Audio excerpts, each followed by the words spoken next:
Hello friends, welcome to your YouTube channel UpQ academy. Friends, आज का जो lecture है वो आपका साइंस से रिलेटेड है। साइंस में हम लोग बायोलॉजी कवर कर रहे हैं और हम लोग पहला लेक्चर आप लोग ने देखा होगा, उसमें देखा होगा हमने सेल और उससे रिलेटेड जो उसका इंट्रोडक्शन होता है उसको मैंने दे दिया था। उससे रिलेटेड बहुत सारे फैक्ट जो आपके सामने एक क्वेश्चन बन के आए हुए हैं और फ्यूचर में आपके जो एग्जाम होने वाले हैं उसमें आएंगे, ये श्योर है, वो आते हैं और आते रहेंगे।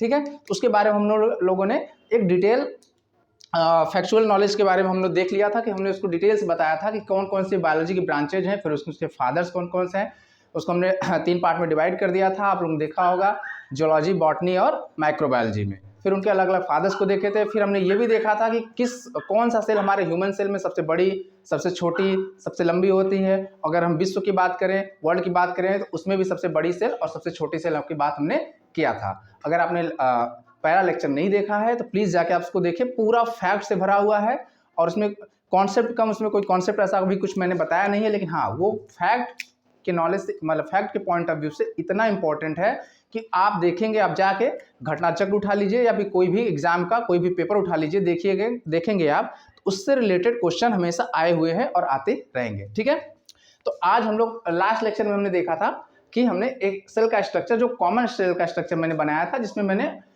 चाहे प्लांट सेल कर लीजिए चाहे एनिमल सेल कर लीजिए, मैंने उसके जो महत्वपूर्ण कोशिकांग थे उसको उसमें दर्शाने की कोशिश की थी।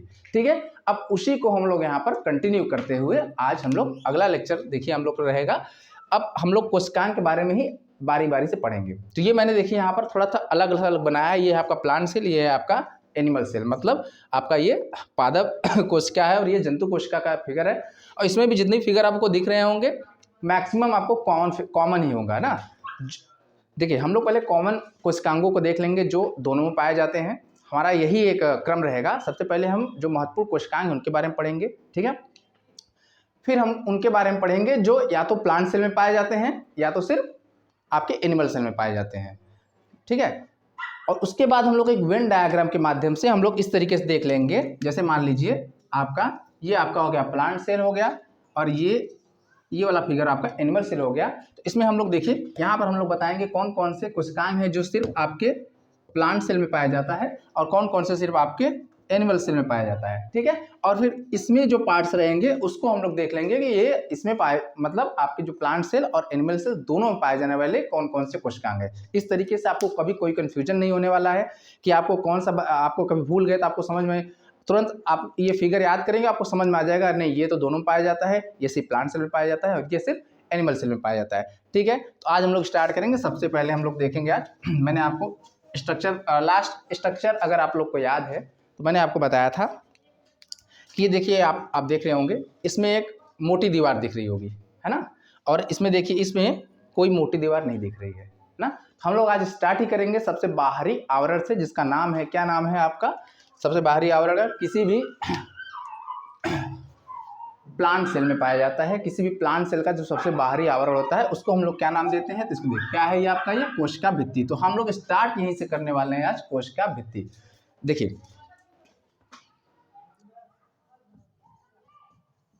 कोशिका भित्ति, इंग्लिश में क्या बोलते हैं इसको, सेल, और भित्ति मतलब होती है दीवार, और दीवार को इंग्लिश में क्या बोलते हैं, वॉल, है ना, ठीक है, सेल वॉल।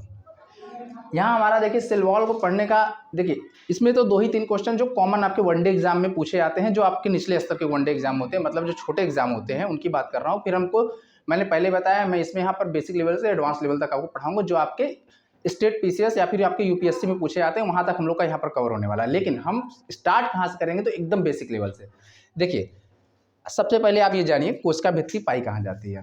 हम लोग ऐसे देखेंगे, कहाँ कोशिका भित्ति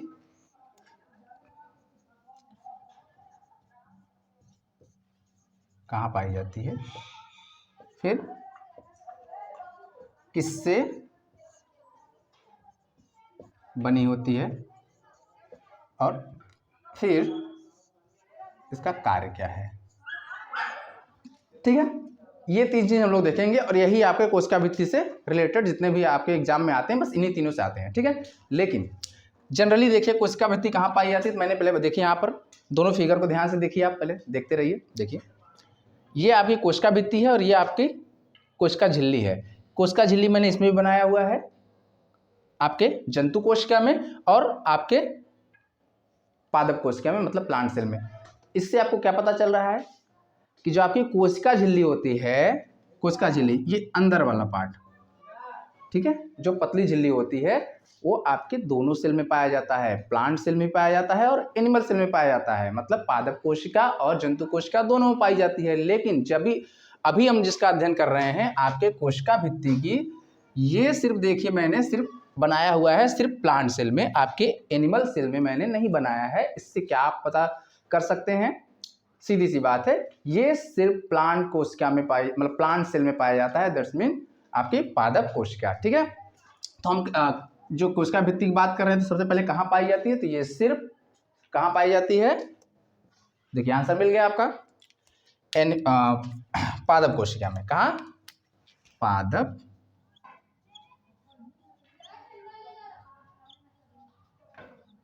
कोशिका में, सिर्फ, only in plant cell. Okay, ये आपको याद रहेगा कि जो आपकी सेल वॉल है या कोशिका भित्ति है, ये सिर्फ कहाँ पाई जाती है, तो पादप कोशिका में, ठीक है।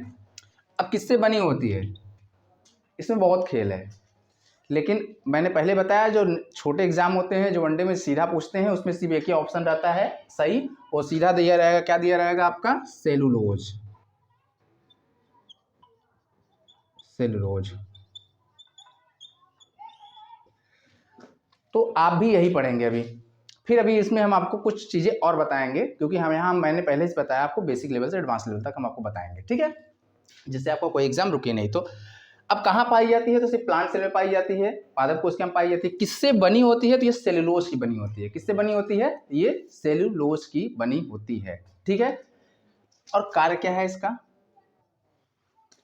देखिए कार्य इसका मैं बता रहा हूँ, लेकिन कार्य से पहले किससे बनी होती है, सेलुलोज। और सेलुलोज क्या होता है, सेलुलोज क्या है बताइए आप, सेलुलोज एक कार्बोहाइड्रेट है। सेलुलोज क्या है, एक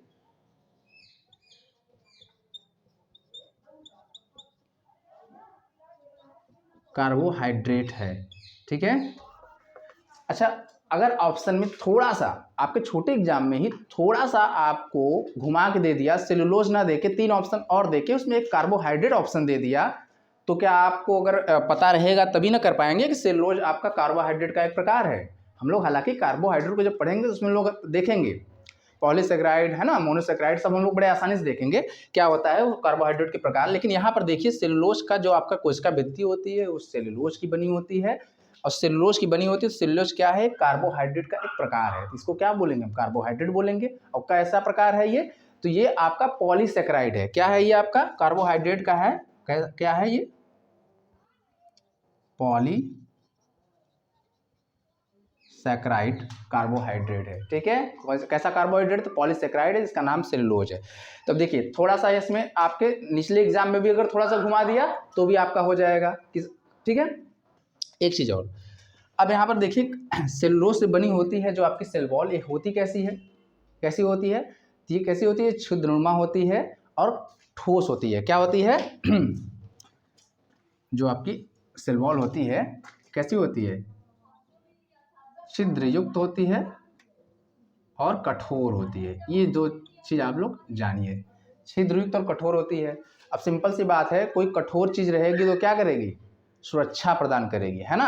अगर आपके सेल में कोई हार्ड चीज है तो क्या करेगी, बाहरी नुकसान से आपको क्या प्रदान करेगी, सुरक्षा, प्रोटेक्शन।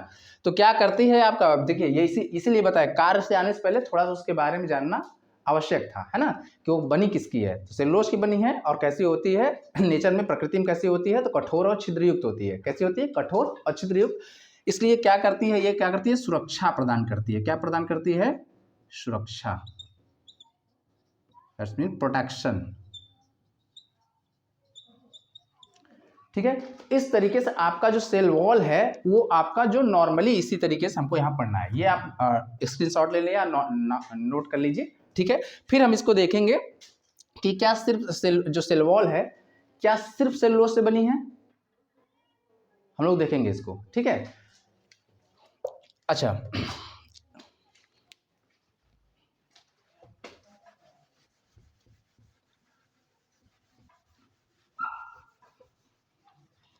इसी में देखिए एक चीज़ और,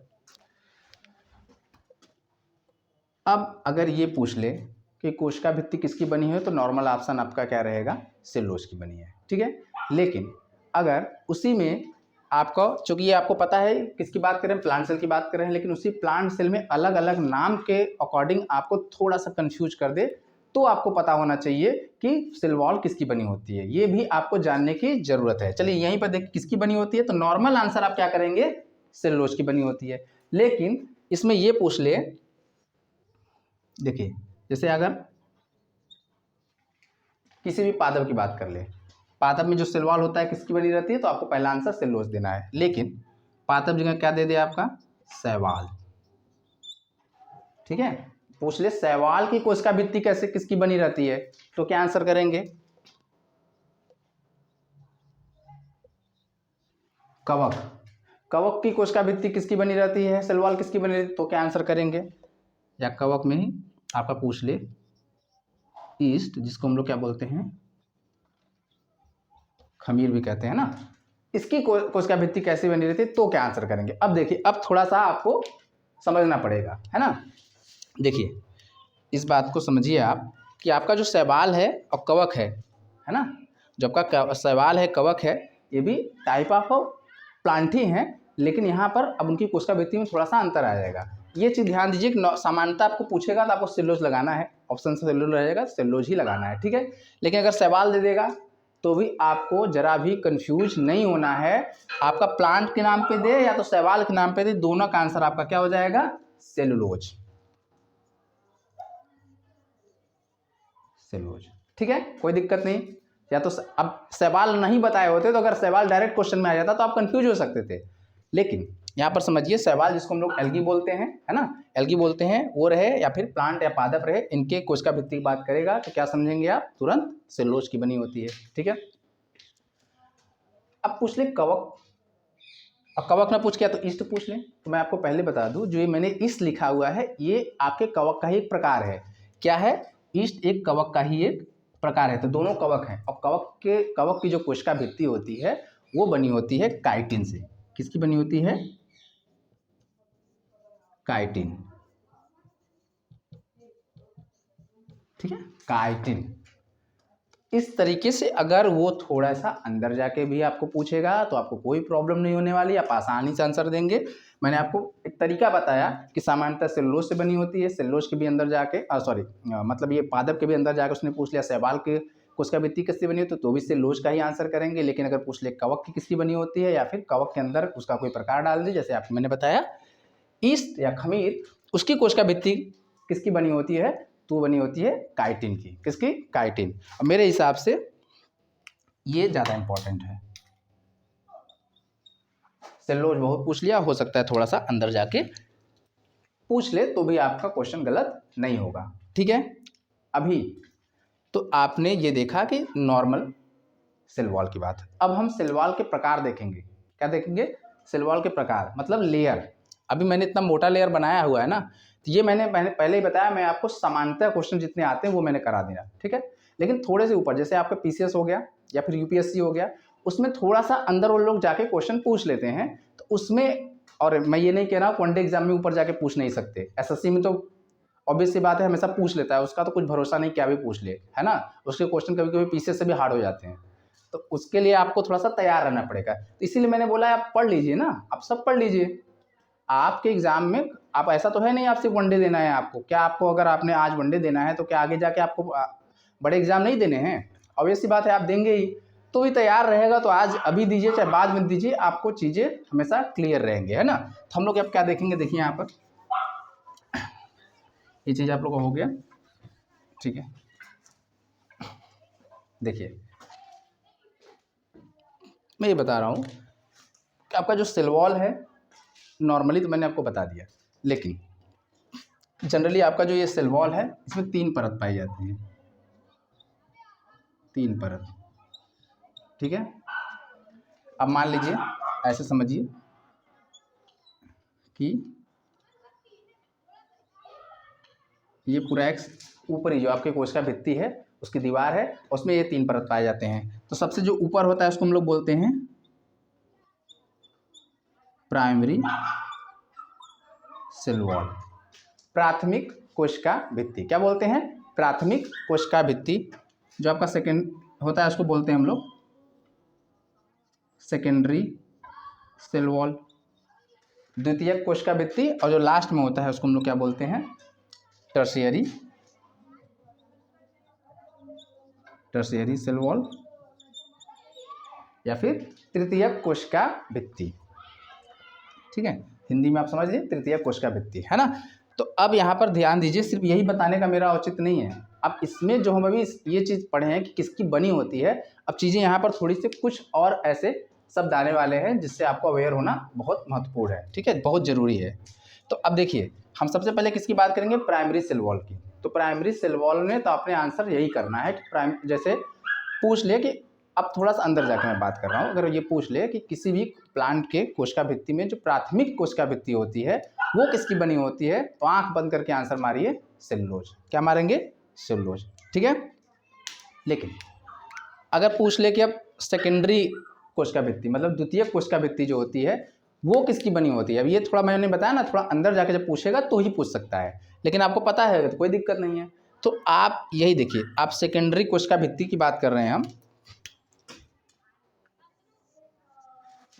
जो द्वितीयक कोशिका भित्ति होती है वो किसकी बनी होती है, तो वहां पर आपका सेलुलोज उसमें भी होता है, लेकिन उसके साथ साथ आपका पेक्टिन और लिग्निन, ध्यान रखिए यही दो शब्द मुझे बताना था आपको, सेलुलोज प्लस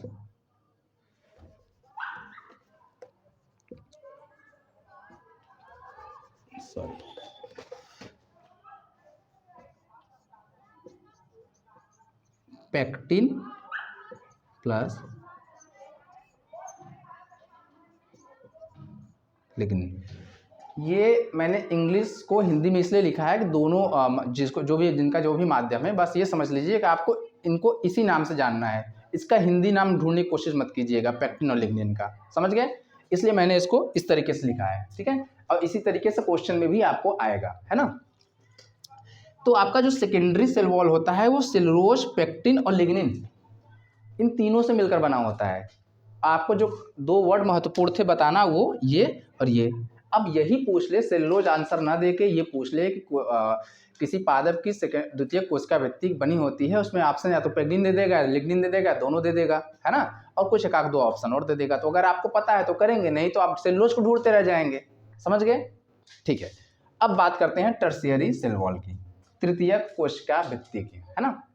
देखिए, तृतीयक कोशिका भित्ति जनरली सभी कोशिका भित्तियों में नहीं पाई जाती है। तीसरी परत जो होती है, जो हम लेयर की बात कर रहे हैं, जो तीसरी परत होती है वो सभी कोशिका भित्ति मतलब सभी कोशिका भित्तियों में नहीं पाई जाती, लेकिन जिसमें पाई जाती है उनकी बात कर लें तो ये कुछ जो अनावृत जो अनावृत बीजी सेल होते हैं, ठीक है, अनावृत बीजी सेल होते हैं, पौधों के सेल होते हैं, उसमें ही पाया जाता है। अनावृत बीजी मतलब आप समझ रहे होंगे कि ऐसे मतलब जो बीज होते हैं जिन पे आवरण ना हो, वो डायरेक्ट क्या होता है, टहनियों पे हुए उनके बीज लगते हैं। ठीक है, नॉर्मल आप क्या समझते होंगे, फूल लगता है, फिर उसमें बीज लगता है, फिर उसके ऊपर कवर होता है। अनावृत बीजी क्या होते हैं, उसमें डायरेक्ट वो टहनियों या फिर तनों पर ही उनका बीज लगता है और वो खोल से युक्त नहीं होते। ठीक है, खुले होते हैं। ठीक, जैसे आपका चीर हो गया, स्प्रूस हो गया, फर हो गया, ये सब जितने भी कोड़धारी पेड़ होते हैं वो आपके अनावृत बीजी के ही, अनावृत बीजी वाले पौधे को ही एग्जाम्पल है। ठीक है, आप समझ रहे होंगे, कोई बात नहीं। ठीक है, अब देखिए इसमें क्या होता है, टर्शियरी मतलब तृतीयक कोशिका भित्ति का जो आपका दीवार होता है वो किसका बना होता है, ये जान लीजिए बस। तो इसमें क्या होता है, ये बना होता है जाइलन का। किसका बना होता है? जाइलन। ठीक है, मुझे ये तीन वर्ड्स बहुत इंपॉर्टेंट थे बताना आपको, जाइलन, पेक्टिन और लिग्निन। तो आपका संबंध इनका संबंध किससे है, आपका संबंध कहाँ से होगा, इनका संबंध किससे है, तो ये कोशिका भित्ति से ही है। बस ध्यान रखने वाली आपको ये है कि आपका जो सेकेंडरी सेल वॉल है या फिर दूसरी परत है कोशिका भित्ति का, जो दूसरी परत होती है उसमें पेक्टिन और लिग्निन पाया जाता है, और तीसरी परत किसी में पाई जाती है अनावृत बीजी वाले में, तो उसमें किससे बना होता है, वो जाइलन से बना होता है। किससे बनाता है? जाइलन से। देखिए ये चीज़ें शायद ही आपको कहीं बहुत कम जगह मिलेगा आपको, ठीक है, लेकिन आपके एग्जाम से रिलेटेड है, आप पलट के देखेंगे तो आपके एग्जाम में आया हुआ है, ठीक है, इसलिए बताना महत्वपूर्ण था, ठीक है। तो अब हम लोग देखेंगे, ठीक है, ये हो गया। हाँ, इस तरीके से आपका जो सेल वॉल होता है वो आपका क्या हो गया, यहाँ पर जो उसकी मतलब मैंने दीवारों के रूप में भी उसको बता दिया। इस तरीके से जो सेल वॉल से आपका कोई क्वेश्चन आपका बाहर नहीं जाने वाला है। आपको ईस्ट कवक है ना, या फिर एल्गी का के रूप में भी अगर पूछ ले सेल वॉल तो भी आप आसानी से आंसर कर लेंगे, है ना। चलिए, अब यहाँ पर एक चीज़ और देखने वाली बात है, सेल वॉल में ही हम लोग देखेंगे, सेल वॉल से ही संबंधित है, क्योंकि हम लोग प्लांट सेल की बात कर रहे हैं, प्लांट सेल में हमारा सेल वॉल पाया जाता है।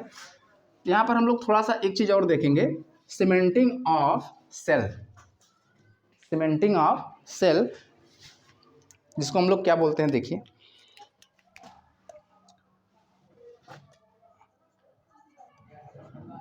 मध्य पटल, या इसको बोलते हैं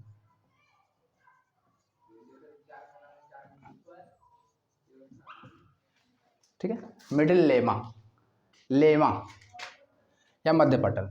ये क्या होता है मध्य पटल?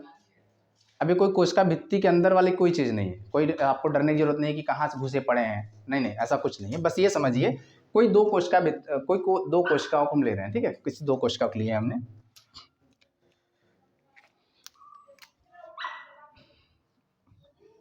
चलिए, मान लीजिए आपका कोशिका एक है। अब थोड़ा ये बताइए, मैंने क्या बताया था आपको, हर एक कोशिका स्वाधीन इकाई होती है, लेकिन क्या होती हैं, वो एक दूसरे से जुड़े होते हैं, एक दूसरे के साथ मिलकर कार्य करते हैं। ये भी आपको साथ में बताया था, याद होगा आपको सेल थियरी में, ठीक है। तो मैं ये बता रहा हूँ, एक सेल ये है सेल 1 और सेल 2, ठीक है, ये आपस में जुड़े होते हैं। तो कैसे जुड़े होंगे, वही मैंने बोला ना, सीमेंटिंग ऑफ द सेल, वही आपको बता रहा हूँ कि ये इनके बीच में एक परत पाई जाती है, ठीक है। ये इसी तरीके से सारे सेल एक दूसरे से इसी पटल के या इसी लेमा की वजह से जुड़े होते हैं। तो ये मुझे यही से बताना था कि दो सेल के बीच में भी एक परत पाई जाती है, जिसको हम लोग क्या बोलते हैं, मिडिल लेमा। अब यहाँ पर सिर्फ मिडिल लेमा बताने का उद्देश्य नहीं था, मैं आपको समझा रहा हूँ। मान लीजिए ये मैंगो है, जब ग्रीन रहता है तो कैसा रहता है, हरा रहता है तो कैसा रहता है भाई, ठोस, कैसा रहता है, ठोस रहता है ना।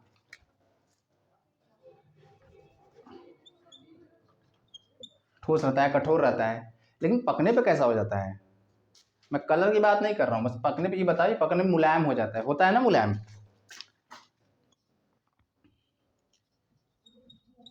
पकने पर मुलायम, कैसे, क्यों, बताएं। हरा था, पीला हो गया, नरम कैसे हो गया?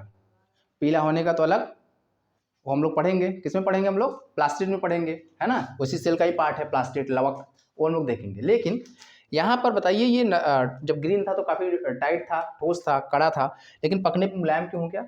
यही कारण है कि ये जो आपका लेमा है ना, ये घुल जाता है, जब पकता है तो ये क्या होता है, ये मध्य पटल जो होता है ये घुल जाता है। अब सेल के बीच में क्या हुआ, ये पटल जो होता है उनके बीचों में था, तो इनको क्या दे रहा था, एक सहारा दे रहा था, और क्या कर रहा था, उनको टाइट रखा था। लेकिन ये घुल गया तो क्या हुआ, सेल के बीच में जो ये दीवार थी अब हट जाएगी, सिंपल सी बात है, सेल क्या हो जाएंगे, ढीले पड़ जाएंगे, है ना। इसलिए पकने पर क्या हो जाता है, आपका फल सॉफ्ट हो जाता है या फिर मुलायम हो जाता है। यही से बताने के लिए मुझे यहाँ पर ये लेमा को बताना था, आपको समझ गए। तो जो फल आपका पकने पर मुलायम हो जाता है, उसका कारण क्या होता है, आपका जो मिडिल लेमा होता है वो क्या हो जाता है, पिघल जाता है ना, ठीक है। ये कैल्शियम और मैग्नीशियम, कैल्शियम और मैग्नीशियम से ये बना होता है, ध्यान रखिएगा। ये जो आपका लेमा होता है वो कैल्शियम और मैग्नीशियम से बना होता है। इस तरीके से देखिए, मैंने आपको कोशिका भित्ति में थोड़ा समय जरूर लिया, लेकिन आपको कोशिका भित्ति से संबंधित कोई भी क्वेश्चन आपका बाहर नहीं जाएगा। इस तरीके से मैंने पूरी कोशिश की है, ठीक है। कैल्शियम और मैग्नीशियम से ही बना होता है आपका मिडिल लेमा, जो पकने पर आपका क्या हो जाता है, घुल जाता है, ठीक। अब हम लोग बात करेंगे सेल वॉल, दूसरी बात। अब आपका सेल वॉल कंप्लीट हो गया। अब हम लोग पढ़ेंगे सेल मेम्ब्रेन। किसके बाद देखेंगे? सेल मेम्ब्रेन, जिसको हम लोग क्या बोलते हैं? कोशिका झिल्ली।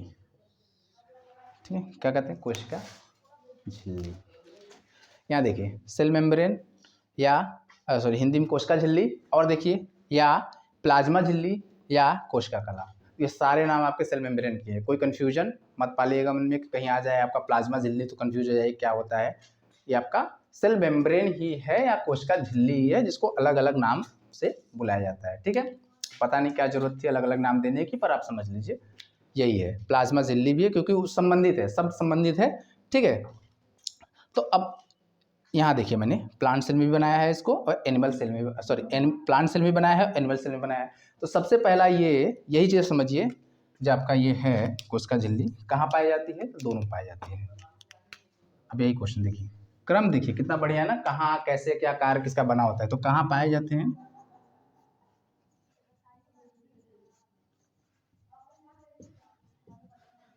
दोनों।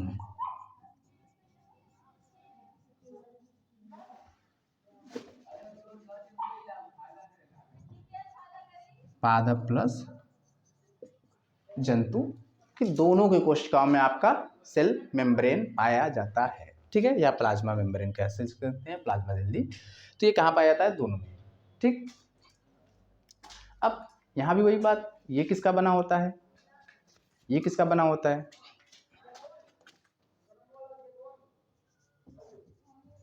किसका बना होता है? तो ये प्रोटीन और वसा से मिलकर बना होता है। किससे मिलकर बना होता है? प्रोटीन और वसा। किससे मिलकर बना होता है भैया? ये आपका प्रोटीन प्लस वसा से मिलकर आपका जो सेल मेम्ब्रेन या फिर आपका कह लीजिए प्लाज्मा मेम्ब्रेन, प्लाज्मा झिल्ली, कोशिका झिल्ली, कुछ भी कह लीजिए, ये बना किसका होता है? तो आपका ये बना होता है प्रोटीन से और वसा से। ठीक है, प्रोटीन से और लिपिड, है ना, वसा। ठीक, अब यहाँ पर थोड़ा सा ध्यान देने वाली बात है कि इस लेयर में भी जो आपका प्रोटीन और वसा होता है, इनका जो अरेंजमेंट कैसा होता है वो देखिए। जैसे मान लीजिए ये मान लीजिए आपका क्या है, मान लीजिए मैंने एक लेयर ले ली है किसकी? आपकी कोशिका झिल्ली की। तो इसमें भी 3 पार्ट होते हैं। क्या होते हैं? इसमें भी 3 पार्ट होते हैं। इसमें बहुत ज़्यादा हम लोग को अंदर जाने की जरूरत नहीं है क्योंकि इसमें बहुत ज़्यादा है ही नहीं। बस इतना समझिए कि इसमें 3 लेयर ऐसे होते हैं।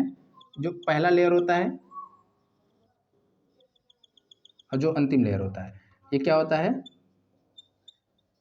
प्रोटीन का।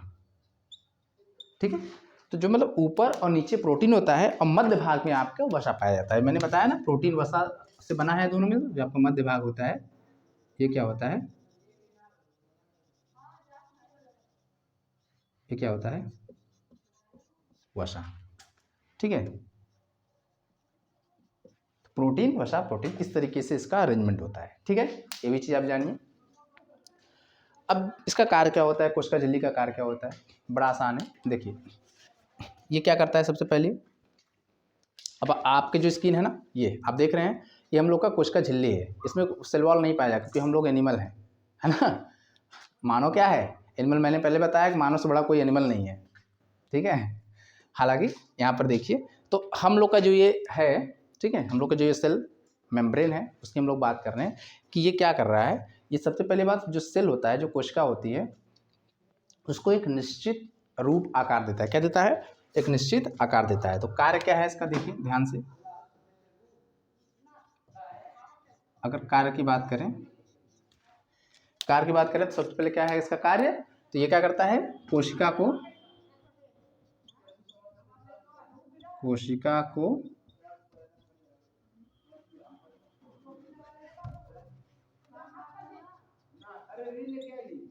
निश्चित आकार देता है। कोशिका को एक निश्चित आकार देता है। साथ में और क्या करता है? ध्यान दीजिए आप, मान लीजिए अगर ये आपका सेल मेम्ब्रेन है, हालांकि ये बहुत सारे कोशिकाओं से बना हुआ है हमारा ये पार्ट, लेकिन हम एक ही कोशिका को समझिए। हर एक कोशिका से कोशिका के जो सेल मेम्ब्रेन होता है या फिर कोशिका झिल्ली होती है उसका कार्य क्या है? तो ये एक अर्ध पारगम्य झिल्ली की तरह काम करता है। जिस झिल्ली की बात हम कर रहे हैं ये एक अर्ध पारगम्य झिल्ली की तरह कार्य करता है। अब अर्ध पारगम्य झिल्ली का मतलब ये है कि उस झिल्ली इस तरीके से काम करता है कि बिल्कुल किसको आने देना है किसको जाने देना है इसका नियंत्रण आपका कोशिका कला या कोशिका झिल्ली करता है। मतलब ऐसा नहीं है कि खाला का घर है, कोई घूमने चला आया, कोई घुस जाए, कोई निकल जाए, ऐसा कुछ नहीं, बिल्कुल नहीं।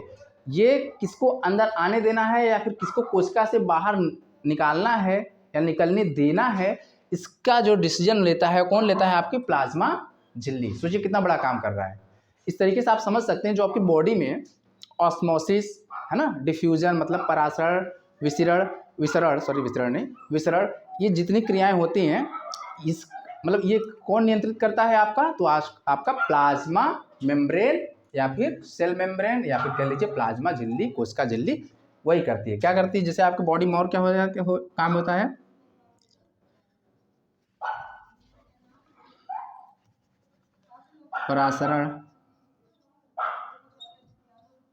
परासरण विसरण है ना, या फिर कुछ महत्वपूर्ण चीज़ों का अंदर आना बाहर जाना, इन सब चीज़ का जो नियंत्रण कौन करता है? आपका प्लाज्मा मेम्ब्रेन करता है या फिर सेल, ठीक है, सेल मेम्ब्रेन है ना। तो ये बड़ा इंपॉर्टेंट चीज़ है, आप समझिए इस बात को। आपके बॉडी में किस चीज़ को अंदर लाना है, किस चीज़ को जाना है, अगर ये चीज़ एकदम खुला होता तो हम क्या चाहे हमेशा किसी न किसी चीज़ से अफेक्ट होते रहते हैं, लेकिन हमारी जो बॉडी है वो काफ़ी हद तक इसको कंट्रोल करती है, ठीक है। तो इस तरीके से आप ये समझिए कि बॉडी में अब परासरण विसरण हालांकि है तो फिजिकल कि हमारी बॉडी में तो होता ही है, आगे कंट्रोल कैसे करता है समझने का मतलब ये कुछ ज़्यादा आप दिमाग मत लगाइए, मैं आपको सिंपल सा आपको समझा दे रहा हूँ। जैसे आपका जो ऑस्मोसिस मतलब परासरण क्या होता है, आपकी बॉडी में बहुत सारे चीज़ें से होता है, खनिज होते हैं, उसमें आयंस होते हैं। तो कहाँ पर आयन की सांद्रता बढ़ गई है, कहाँ पर घट गई है ना। तो जहाँ पर घटी है सांद्रता आयनों की, वहाँ से जहाँ पर सांद्रता ज़्यादा है सेल में, जहाँ जिस सेल में या फिर जहाँ सेल में जहाँ सांद्रता ज़्यादा है उस सेल से निकल के दूसरे बॉडी मतलब दूसरे सेल में भेजना है ना। इस तरीके का कार्य कौन करता है? आपका सेल मेम्ब्रेन, ठीक है। तो इसी तरीके से क्या होता है, मतलब जहाँ पर सांद्रता ज़्यादा है आयनों का वहाँ से दूसरी जगह भेज देना, ये क्या होता है? हमारा ऑस्मोसिस होता है। फिर वहाँ पर पहुँचने के बाद उनको फैला देना, ये आपका विसरण होता है, ठीक है। ये इस तरीके से होता है। जैसे एक आप कोई पात्र समझ लीजिए, इसमें बहुत ज़्यादा डेंस है, अब इधर से इसको जाना है, ठीक है।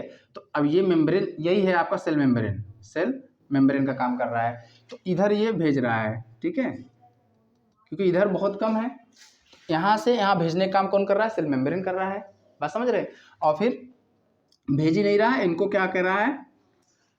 आपके दूसरे पार्ट में उसको विसरित भी कर रहा है। तो यही होता है ऑस्मोसिस और डिफ्यूजन, क्या बोलते हैं, परासरण और विसरण, ठीक है। तो यहाँ पर आपको समझ में आ गया। कहने का मतलब ये है कि आपका जो प्लाज्मा मेम्ब्रेन है, संक्षेप में समझिए, जो आपका प्लाज्मा मेम्ब्रेन है ये कौन सी चीज़ अंदर आएगी कौन सी बाहर जाएगी इसका नियंत्रण करता है। इसीलिए इसको अर्धपारगम झिल्ली या फिर मतलब इस चीज़ को भी चुनाव करती है ना, वर्णनात्मक बिहेवियर है इसका कि मतलब किसको भेजना है, इसलिए इसको क्या और क्या बोलते हैं? सेलेक्ट, मतलब इसकी पारगम्यता वाले जो गुण है इसको कैसा क्या नाम दिया गया है? तो इसका नाम दिया गया है सेलेक्टिव परमिएबिलिटी। क्या नाम दिया गया है? Selective permeability.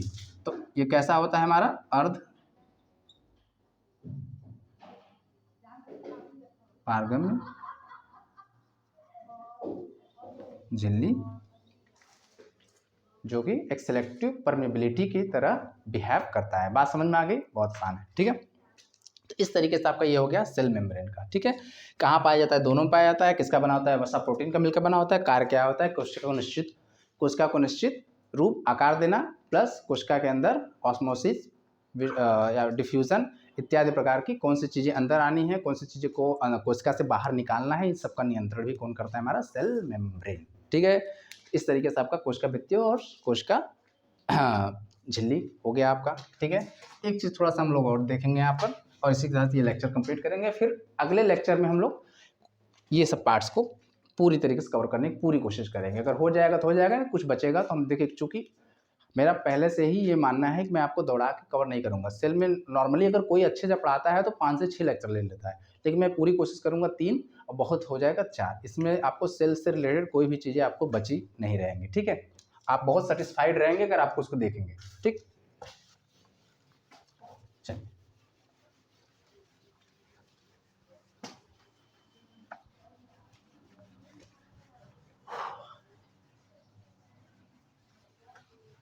फटाफट देखिए, एक चीज़ और है, अब हम लोग बात करेंगे जीव द्रव्य की बात। लास्ट है आपका, देखिए आज का जीव द्रव्य, जिसको हम लोग क्या बोलते हैं, प्रोटोप्लाज्म।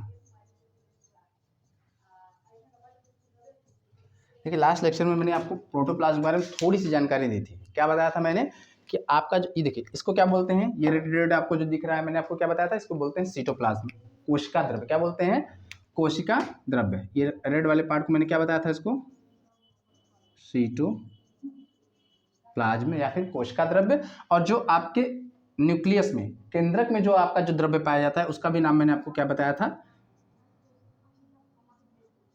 न्यूक्लियोप्लाज्म। न्यूक्लियोप्लाज्म जिसको हम लोग केंद्रक द्रव्य बोलते हैं। तो लास्ट में मैंने आपको ये भी बताया था, लास्ट लेक्चर में जो स्ट्रक्चर बता रहा था उसमें मैंने बताया था कि कोशिका द्रव्य और केंद्रक द्रव्य में पाई जाने वाली सभी चीज़ें, मतलब उन दोनों का अगर हम सम कर दें तो ये हमारा क्या बना देता है, प्रोटोप्लाज्म। तो यहाँ पर अगर हम संक्षेप में आपको प्रोटोप्लाज्म या जीव द्रव्य की परिभाषा बताएं तो आप समझ लीजिए कि कोशिका के अंदर, किसी भी कोशिका को ले लीजिए, ठीक है, किसी को भी ले लीजिए, कोशिका के अंदर पाए जाने वाली सारी चीज़ों को एक साथ हम लोग क्या बोलेंगे, जीव द्रव्य। समझ गए आप लोग, बड़ा आसान है। इसमें कोशिका के अंदर पाई जाने वाली हर चीज, कोशिका के भीतर पाई जाने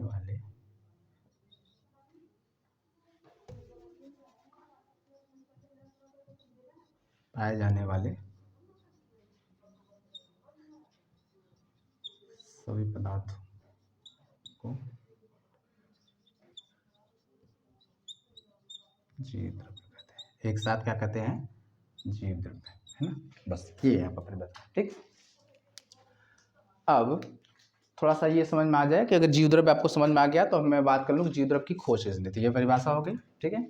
अब बात कर लें कि खोजा किसने था, जीव द्रव्य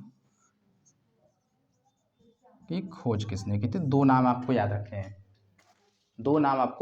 रखने हैं, एक डुजार्डिन, ठीक है, एक आपको क्या नाम रखना है, डुजार्डिन, दूसरा पुरकिंजे, है ना। सबसे पहले खोज किसने किया था, तो वो किया था डुजार्डिन ने 1835 में। देखिए डुजार्डिन ने जब इसकी खोज की थी, मतलब किसकी खोज की थी, आपके जीव द्रव्य की खोज की थी, तो उन्होंने जीव द्रव्य या फिर प्रोटोप्लाज्म इसका नाम नहीं दिया था, उन्होंने इसका नाम दिया था सारकोड। क्या नाम दिया था इन्होंने, नाम दिया सारकोड। क्या नाम दिया था, सारकोड, ठीक है, सारकोड।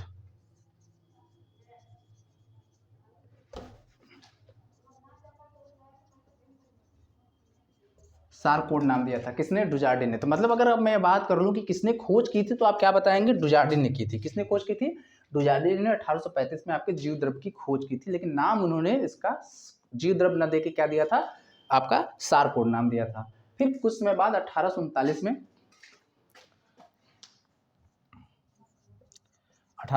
में एक नए जीव विज्ञानी आए, पुरकिंजे। क्या नाम था इनका, पुरकिंजे।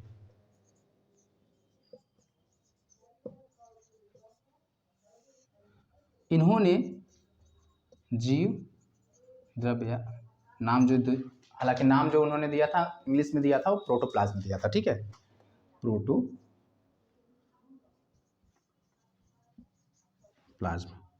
ठीक है। पुरकिंजे ने प्रोटोप्लाज्म नाम दिया।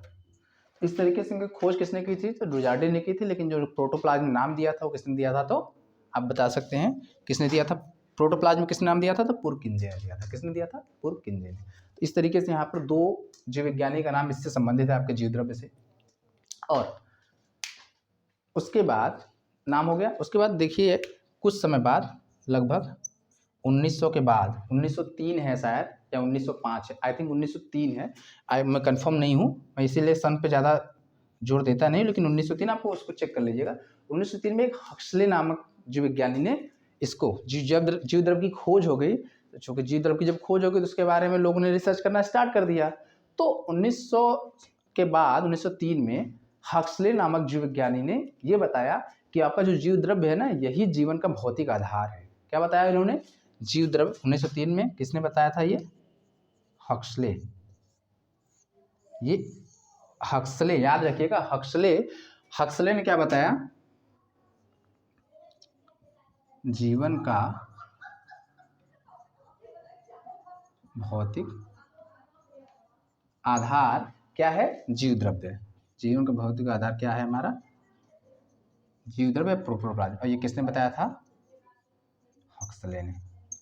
ठीक है, क्यों बताया, ऐसा क्यों कहा?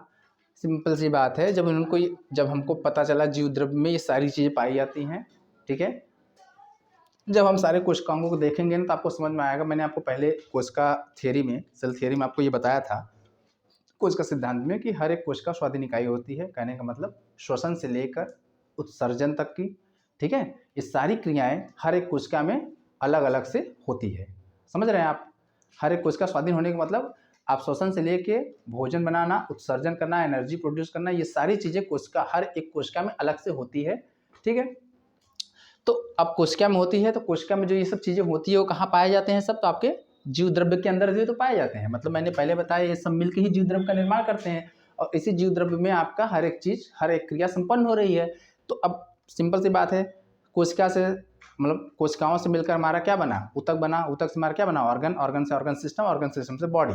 जो उसका मैंने पहले बताया था कि जो हमारी कोशिका है वो क्या है? जीवन की, हमारे मतलब किसी भी जीवन की क्या है? मूलभूत संरचना है या इकाई है, और उसी इकाई में जो पाए जाने वाली चीज़ें हैं वो क्या है? आपकी जीव द्रव्य है ना? तो और अगर हम उसके नीचे जाएं तो हम समझ गए कि जो हमारे जीवन की जो चीज़ें घटित हो रही हैं वो कहाँ से हो रही हैं? वो जीव द्रव्य से हो रही हैं। बस इसीलिए आपका जो हक्सले ने कहा, हमारे जो जीवन का जो भौतिक आधार है, जिस पर हमारा जीवन टिका हुआ है, वो हमारा क्या है? वो जीव द्रव्य है। ठीक है, तो इस तरीके से आपका जीव द्रव्य हो गया, सेल वॉल हो गया, सेल मेम्ब्रेन हो गया। इससे रिलेटेड हमें नहीं लग रहा है और कुछ ज़्यादा आपको जानने की ज़रूरत है, बट आप खोजी प्रवृत्ति के हैं तो आप खोजते रहिए, लेकिन ये ध्यान रखिए आपके एग्ज़ाम की क्या सीमाएँ हैं, है ना? अगर आप नीट उट की तैयारी कर रहे हैं तो निश्चित रूप से आपको बहुत पढ़ना है, लेकिन अगर किसी वनडे एग्ज़ाम का या फिर सिविल के सामान्य विज्ञान का अध्ययन कर रहे हैं तो इतना पर्याप्त है। ठीक है, तो आपका अगला जो क्लास लगेगा, इसमें आपको हम लोग फिर देखेंगे। इसमें सबसे पहले हम न्यूक्लियस पढ़ने वाले हैं। क्या पढ़ेंगे? सबसे पहले न्यूक्लियस पढ़ेंगे, और न्यूक्लियस बहुत इंटरेस्टिंग है। न्यूक्लियस मैं आपको बता दूं बहुत इंटरेस्टिंग है। जिन्हें नहीं पढ़ा है उनके लिए तो समझ लीजिए बहुत ही मज़ा आने वाली है। तो हम लोग देखेंगे नेक्स्ट क्लास में न्यूक्लियस। बाकी इस क्लास को देखने के लिए आपका बहुत बहुत धन्यवाद। प्लीज़ चैनल को सब्सक्राइब, लाइक करना मत भूलिएगा। आपको ज़रा सा भी इस चैनल से अगर लाभ मिले, हल्का सा भी लगे, तो आप ज़रूर सब्सक्राइब कीजिएगा, और प्लीज़ सब्सक्राइब करवाइए। Thank you.